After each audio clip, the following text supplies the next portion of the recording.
Ladies and gentlemen, welcome back to the channel. Hope you guys had a good weekend. It's Sunday. It's almost over. 4th of July weekend at that. Because how often does the 4th of July fall on a Friday? Or most holidays in general. Most holidays are on a Monday. Because for all the normies that work Monday through Friday, they'll be off Monday and get a 3-day weekend.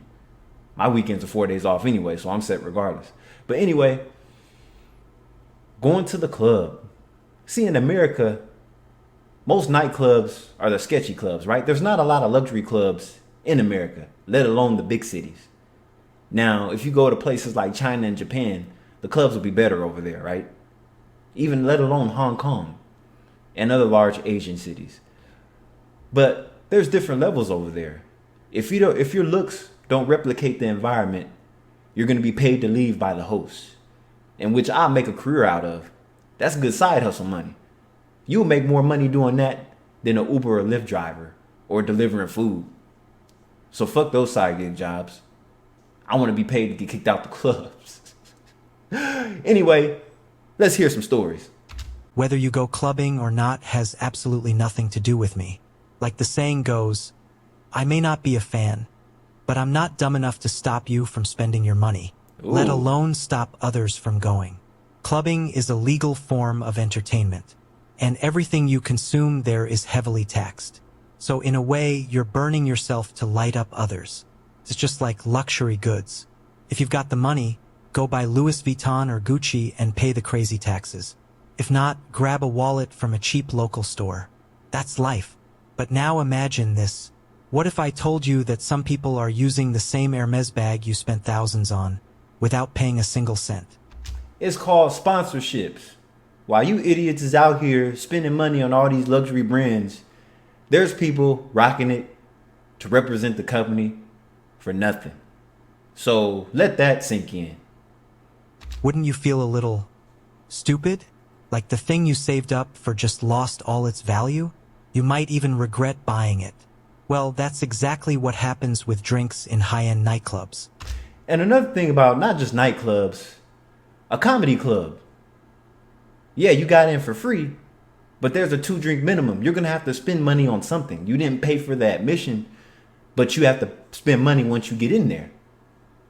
So, nightclub, strip club, a lot of times you have to pay to get in. Strip clubs, usually you have to pay the house fee to get in.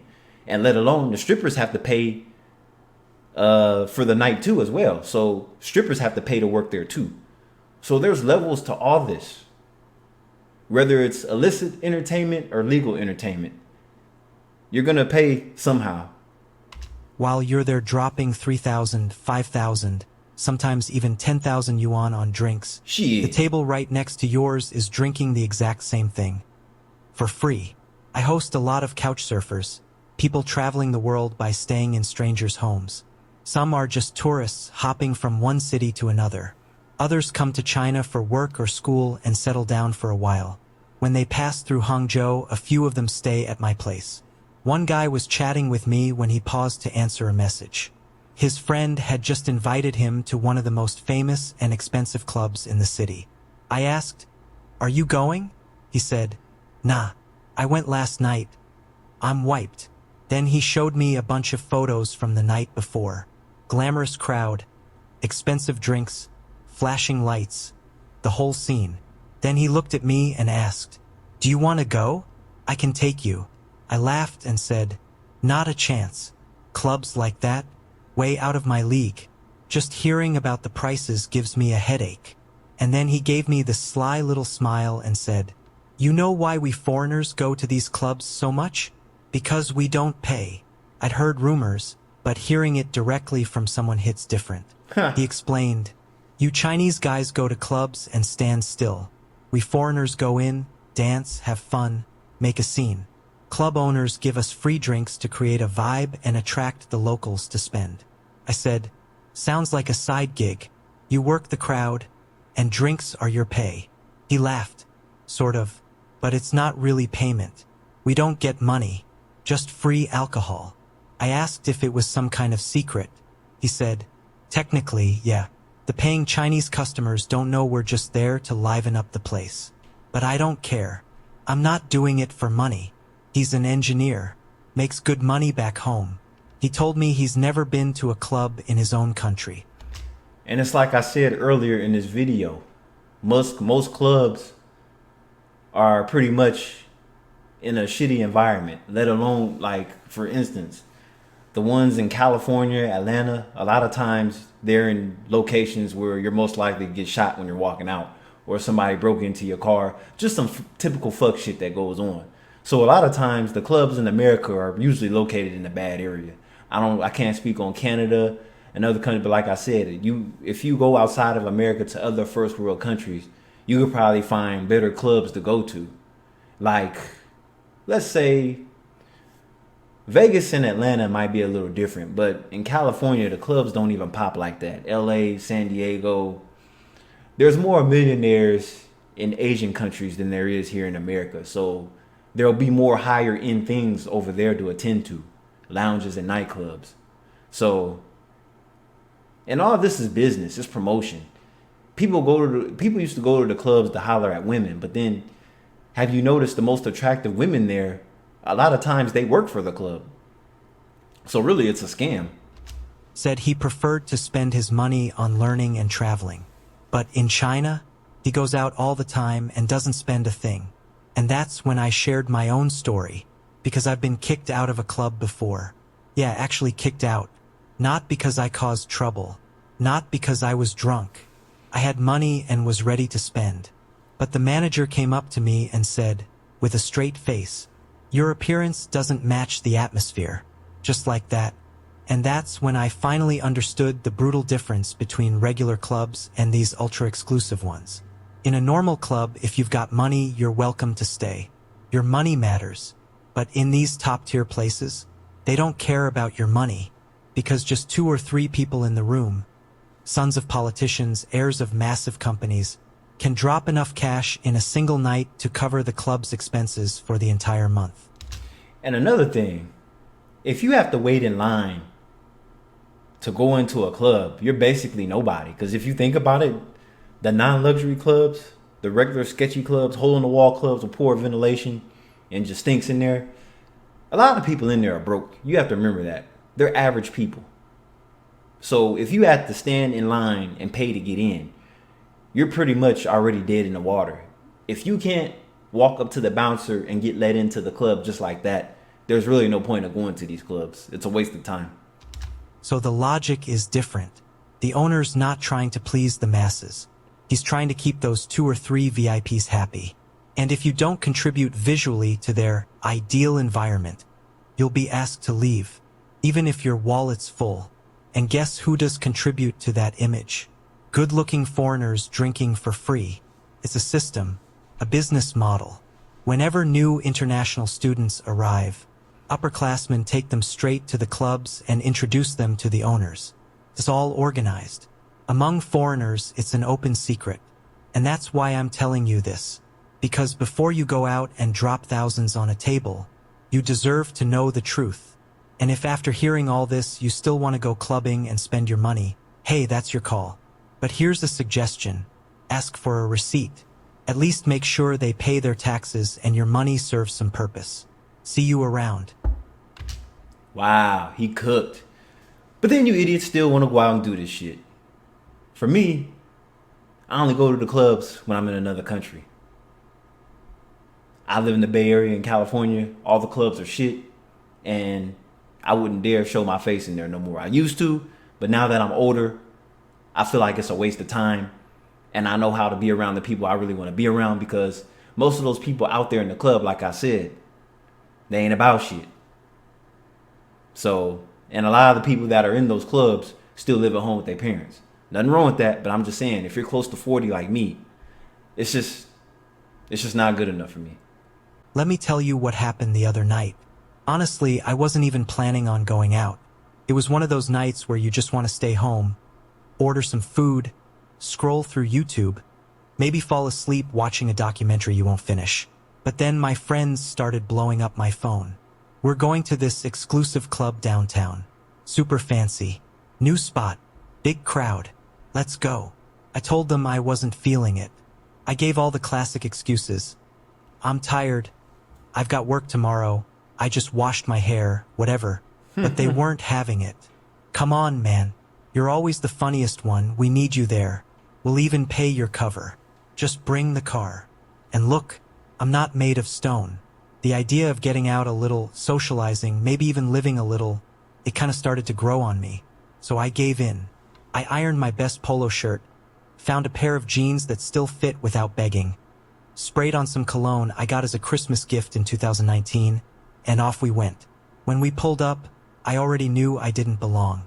The valet gave me the kind of look you give someone who pulls into a luxury dealership and asks for the price of the floor mats. Outside the club, fashion show, tall guys with cheekbones that could slice bread.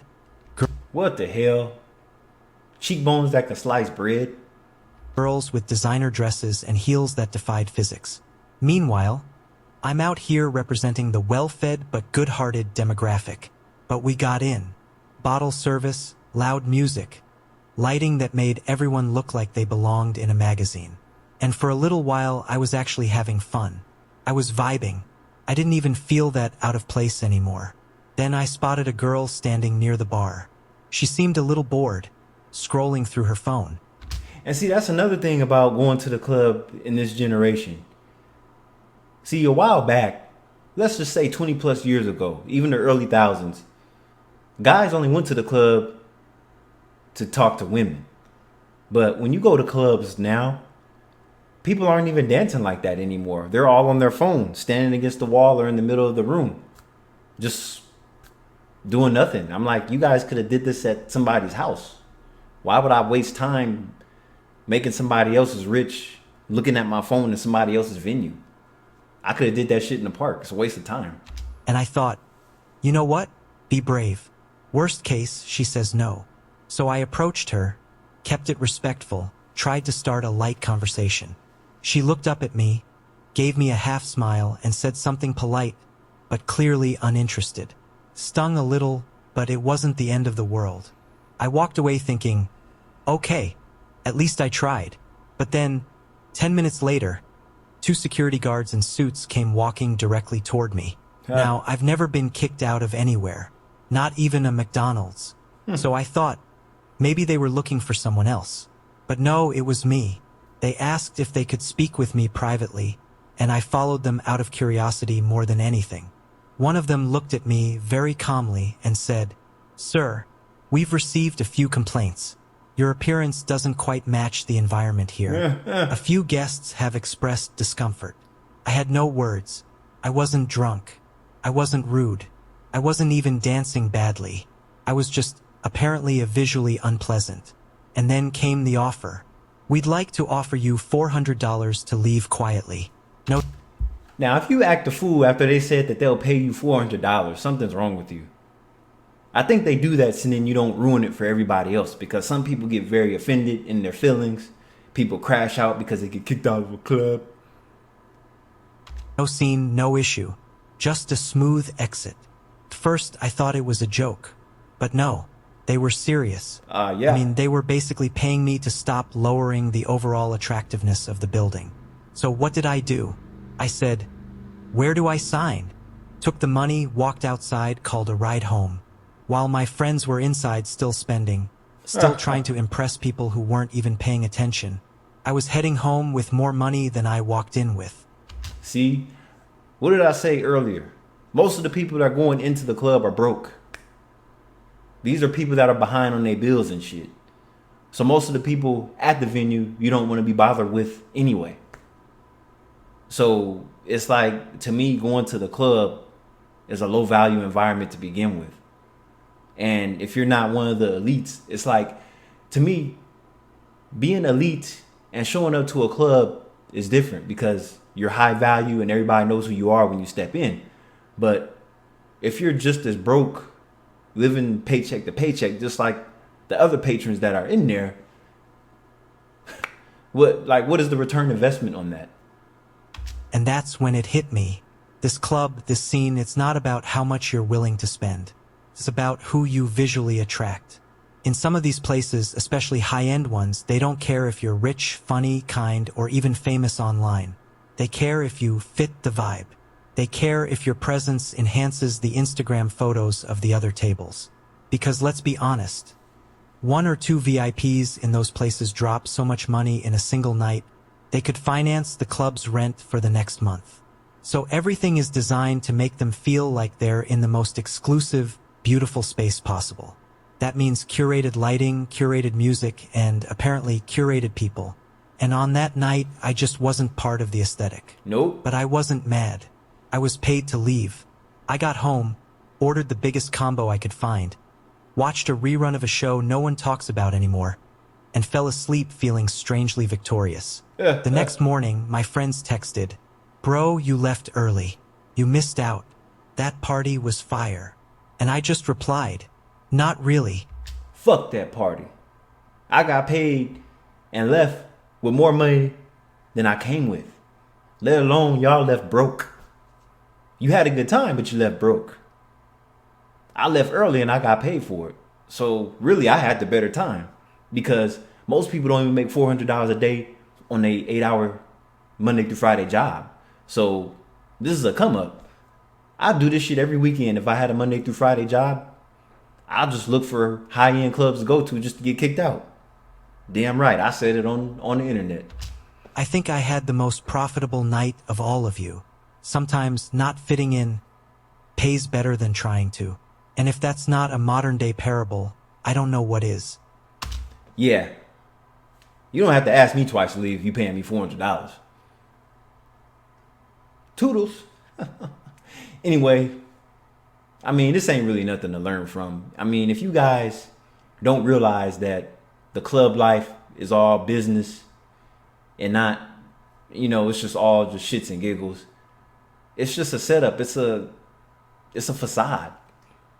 It's like they don't care if you have a good time or not. They just want your money. So this is no different than going to the strip club and a stripper going bring you back to the VIP room and serve. Of course, that would have been a better time doing that versus going into the club and trying to interact with people that ain't gonna give you time of the day outside of the place. But anyways, Kai Vale. Hope you enjoyed this segment. Shout out to All Asian Dilemmas. Have a good rest of your weekend. Peace.